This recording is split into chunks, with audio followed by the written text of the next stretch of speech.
ان اخلاص الاعمال، بے شک اعمال کا اخلاص، اساس قبولہا، اعمال کے قبول ہونے کی بنیاد ہے اعمال کے اندر اخلاص، وسلم وصولہا، اور مقصد تک پہنچنے کا ذریعہ ہے، مقصد یعنی اجر یا جنت تک پہنچنے کا ذریعہ یہ ہے کہ دیکھا جائے گا کہ آپ کے عمل کے اندر اخلاص کتنا ہے۔ قال تعالی، اللہ رب العزت کا فرمان ہے، وَمَا أُمِرُوا إِلَّا لِيَعْبُدُوا اللَّهَ مُخْلِصِينَ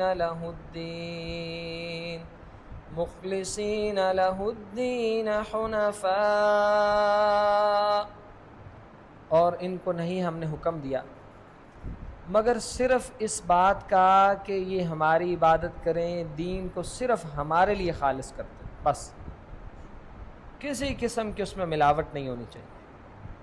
اور جیسے کہ ایک امام ہے، انہوں نے ایک بندے کو دیکھا کہ نماز پڑھ رہے ہیں، جب سے یہ قول پڑھا ہے اور نماز پڑھتے ہیں نا، ہاتھ ہلنے لگے تو ہاتھ رک جاتا ہے، صرف یہ بات سن کے ہاتھ رک جاتا ہے، حالانکہ حدیث آیات کتنی بندے نے سن رکھی ہوتی ہیں۔ یہاں سے یہ بھی پتہ لگتا ہے کہ یہ جو سلف صالحین کے اقوال ہیں نا، یہ کتاب و سنت کی بڑی شاندار تفسیر ہے۔ انہوں نے ایک بندے کو دیکھا، نیت میں اخلاص یا عمل صرف اللہ کے لیے مخلص کرنا یا دل کی صفائی، ان دونوں پہ یہ بات لازم ہے۔ ایک بندے کو دیکھا کہ نماز پڑھ رہا ہے اور ہاتھ بھی کبھی داڑھی میں اس طرح کھجلی کرتا ہے، پھر نماز پڑھتا ہے، پھر داڑھی کرتا ہے۔ فرمایا لو خشع قلب ھذا لخشعت جوارح، اگر اس بندے کے دل میں خشیت ہوتی تو پھر اس کے ہاتھ اور پاؤں میں خشیت نظر آتی۔ یہ جو اس کے ہاتھ ہل رہے ہیں نا، اس کی ابھی نیت 100% درست نہیں ہے اور دل میں صحیح طرح خشوع و خضوع موجود نہیں ہے، ورنہ نہیں ہاتھ ہلتے۔ بندے کو یاد ہی نہیں رہتا، وہ اتنی توجہ سے کھڑا ہوتا ہے کہ اسے فرصت ہی نہیں ملتی کھجلنے کی، دیکھنے کی اور سوچنے کی۔ اس طرح کا اخلاص ہونا چاہیے۔ اور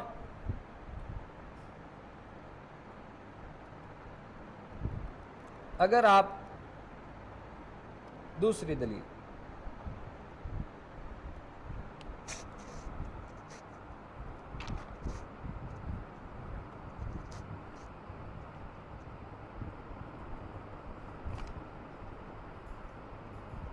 وفی صحیحین عن عمر رضی اللہ عنہ، اور صحیح بخاری اور مسلم میں ہے کہ حضرت عمر رضی اللہ عنہ نے فرمایا، ان رسول اللہ صلی اللہ علیہ وسلم قال الاعمال بالنیہ ولکل امرئ ما نوی، اعمال کا دار و مدار تو ہوتا ہے نیت پر، سب اعمال نیت پہ کھڑے ہوتے ہیں کہ کس نیت پہ کیا جا رہا ہے، اور ہر بندے کے لیے، وعلیکم السلام، ہر بندے کے لیے وہ ہے جس کی اس نے نیت کی۔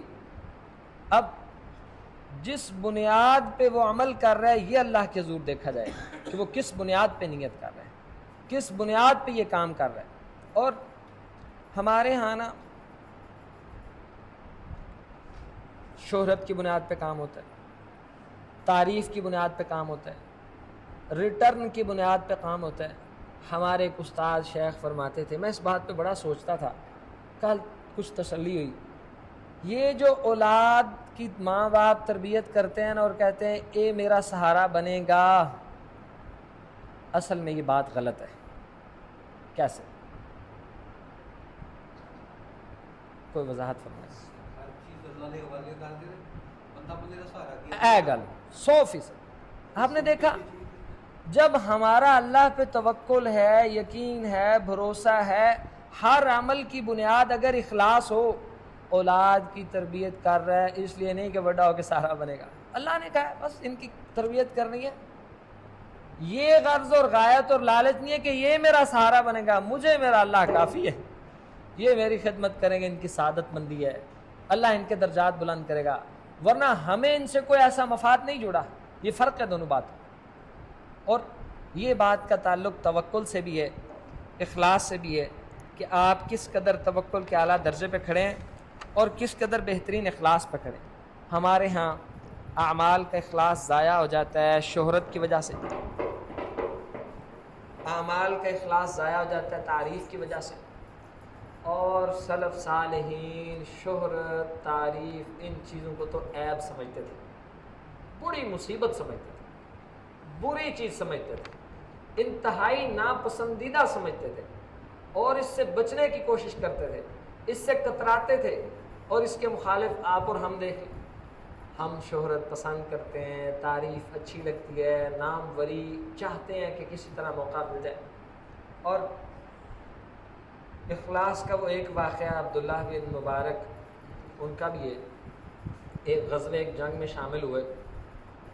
اس جنگ میں جب کافر اور مسلمان آمنے سامنے ہوئے تو مسلمان سامنے ہوئے، کافر نے قتل شہید کر دیا، پھر مسلمان مجاہد آیا، کافر نے شہید کر دیا، پھر مسلمان آیا، کافر نے شہید کر دیا۔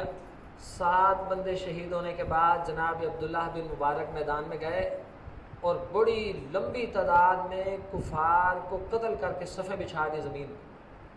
اب جب وہاں سے جنگ سے واپس نکلے نا، اپنے چہرے پہ یوں ہاتھ یہ پہنچا رکھا ہوا، یہ آستین، یعنی کچھ نہیں ملا، چہرے پہ آستین رکھ کے چھپائی ہوئی ہے۔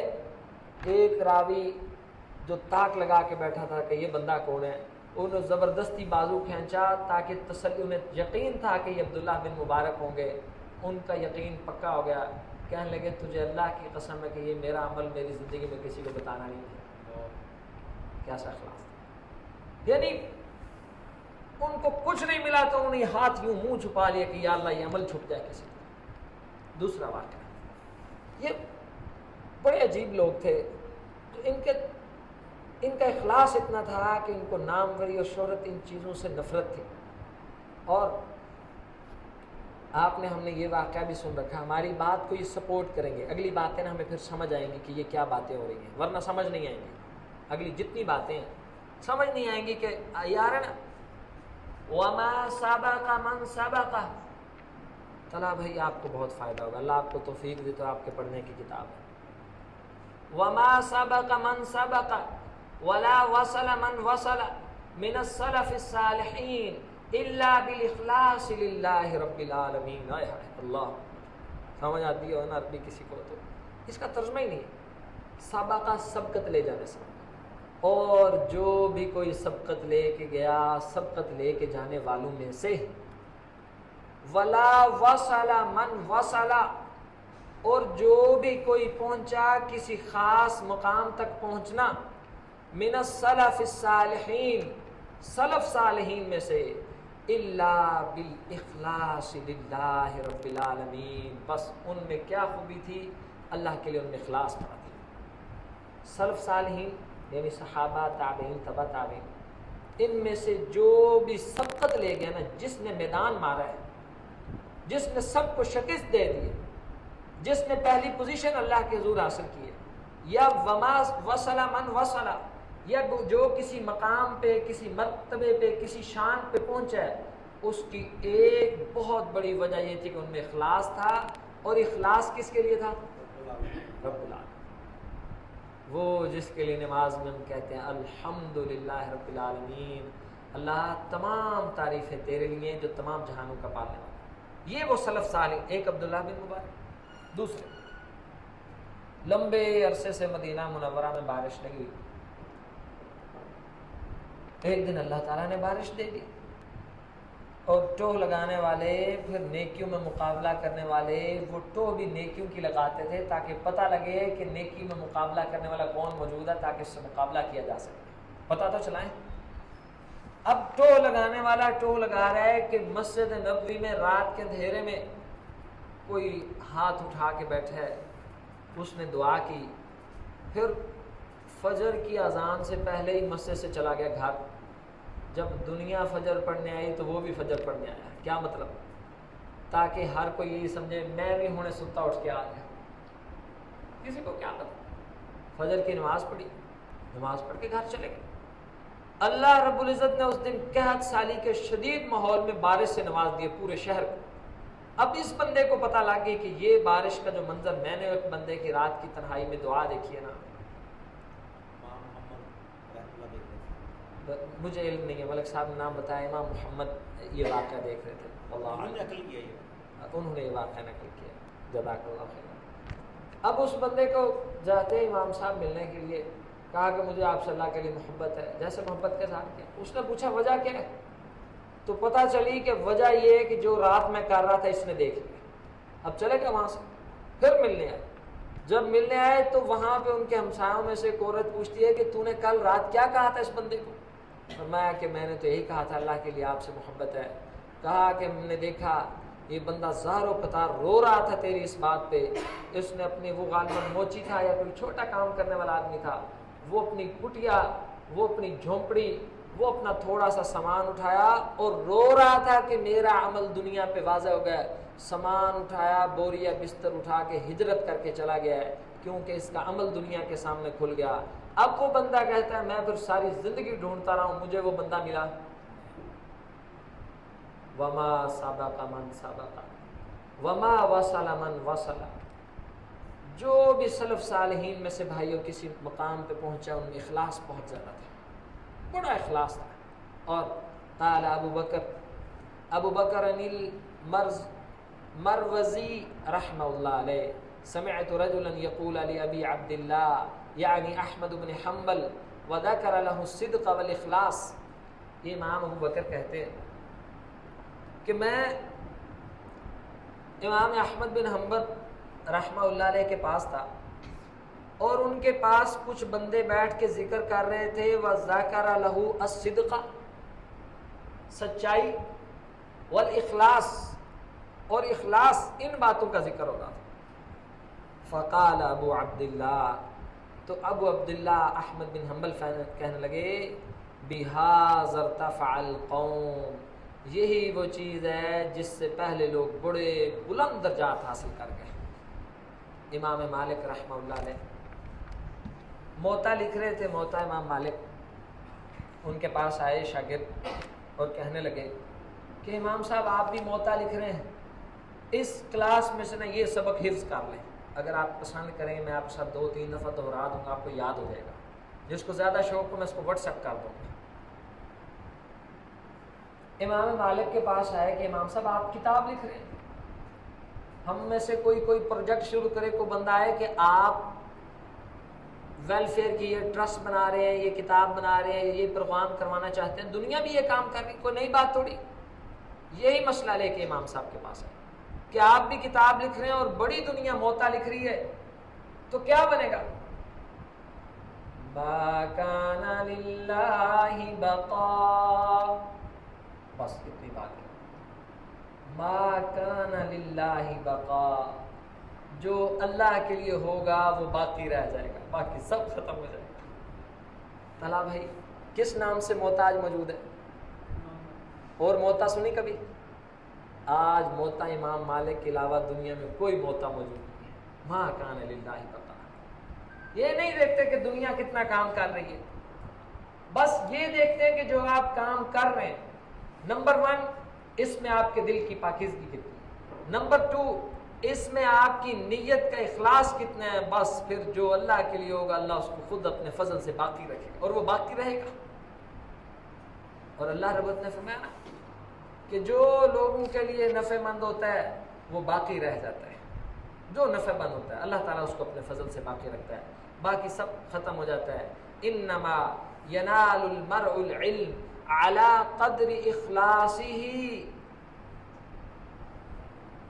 بے شک بندے کو اتنا علم پہنچتا ہے جتنا اس کے سینے میں اخلاص ہوتا ہے۔ بڑے بڑے مخلص بندے، امام نا ایک امام ہے، امام ابن ابی دنیا، انہوں نے کتاب لکھی ہے الاخلاص والنیہ، کہ اخلاص اور نیت پڑھنے والی کتاب، بڑے دلال ذکر کی۔ ایک اور امام ہے وہ بھی عربی میں، شیخ خالد السبت، کوئی 1-1.5 گھنٹے کا یہ مقاطع ہے، تھوڑی سی بھی عربی جاننے والوں کو سننی چاہیے، 1.5 گھنٹے کی گفتگو ہے۔ یہ مدینہ مکہ مکرمہ کے یونیورسٹی کے تفسیر کے بہت بڑے امام اور استاد ہیں، اس کا بھی یہی عنوان ہے حدیث مازبانی جاعیانی، اس کی شرح کی ہے، اس میں بھی انہوں نے شہرت، اخلاص، اور عزت اور تعریف کی چاہت، اس کے اوپر 1.5 گھنٹہ بات کی ہے. ہمارے مشائخ اور اساتذہ کہتے ہیں، میں بھی سنتا رہا ہوں، ہمیں بھی تھوڑی سمجھ آتی ہے، ہم بھی طالب علم، کہتے ہیں کہ بندہ سن لینا تو 10 دن طبیعت بالکل صاف رہتی ہے، شوق ہی پیدا نہیں ہوتا کہ کوئی تعریف کہے، کوئی بلے بلے کہے، چھپتا پھرتا ہے، سر چھپاتا پھرتا ہے، کونے ڈھونڈتا ہے کہ کسی طرح چھپ جائے. اگر یہ کیفیت دل میں پیدا ہو تو پھر سمجھیں کہ ہم نے دل کی تھوڑی سی پاکیزگی کا حاصل کر لی. اگر یہ کیفیت پیدا نہیں ہوتی اور آپ کے پاس دلائل ہیں شہرت کے، آپ کی مجبوریاں ہیں کہ دعوت کے کام کے لیے میڈیا چاہیے، یہ چاہیے، وہ چاہیے، لوگ نہیں مانتے، دنیا نہیں سوچتی، آپ کے پاس اس طرح کی تعویلات ہیں، تو پھر بات آپ کے بھیجے میں بیٹھی نہیں ہے، دل کی تطہیر اور پاکیزگی ہوئی نہیں ہے، نیت کا اخلاص پھر مجھے سمجھ نہیں آیا. وَإِنَّمَا يَنَالُ الْمَرْءُ الْعِلْمَ عَلَىٰ قَدْرِ إِخْلَاصِهِ. یاد رکھیے بندے کو علم کا اتنا حصہ ملتا ہے جتنا اس کے دل میں اخلاص ہوتا ہے. بس اب دیکھتا ہے، فیصلہ کرتا ہے. اور حضرت عبداللہ بن عباس فرماتے ہیں انما يحفظ العلم على قدر نیته. بندہ علم اتنا یاد کر سکتا ہے، اتنا حفظ کر سکتا ہے جتنی اس کی نیت سچی ہوتی ہے. نیت میں فطور ہونا یاد نہیں رہتی چیزیں. بلکہ ایک امام رحمہ اللہ علیہ کہا کرتے تھے کہ جب میں ایک گناہ کرتا ہوں تو ایک آیت بھول جاتی ہے، ایک گناہ کرنے سے، یعنی وہ حافظے میں کمزور ہونا شروع ہو جاتی ہے. ہم پہلے بھی پڑھ چکے ہیں، یہ ہمارے حافظوں کی کمزوری کی بہت بڑی وجہ ہمارے گناہ ہے. اگر گناہ نہ ہوں تو پھر حافظے ایسے ہوں جیسے عربوں کے حافظے تھے، ان کو گھوڑوں کے نسلیں بھی یاد ہوتی تھی، کئی پشتوں تک، کہ یہ اس کی کیفیت ہے. اور یاد رکھیے والاخلاص فی العلم یقوم علی 4 اصول بها تحقق نیت العلم للمتعلم اذا قصدها. اس سے پہلے اخلاص کے 4 اصول انہوں نے ذکر کیے ہیں. اور نہ ایک بات کا اور ازالہ کرتے چلے جائیں. ایک بندہ ہے، بہت دنیا اس کو سنتی ہے، بڑی دنیا، بڑی اس کی فین فالوئنگ ہے، اللہ نے بڑی شہرت سے نوازا ہے. کیا یہ اس کے اخلاص کی علامت ہے؟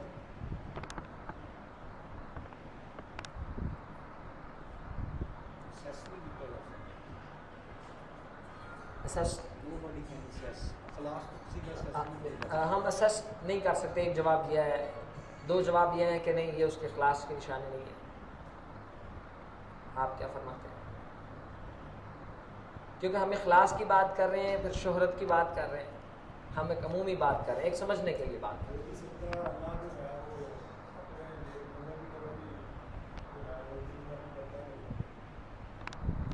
جی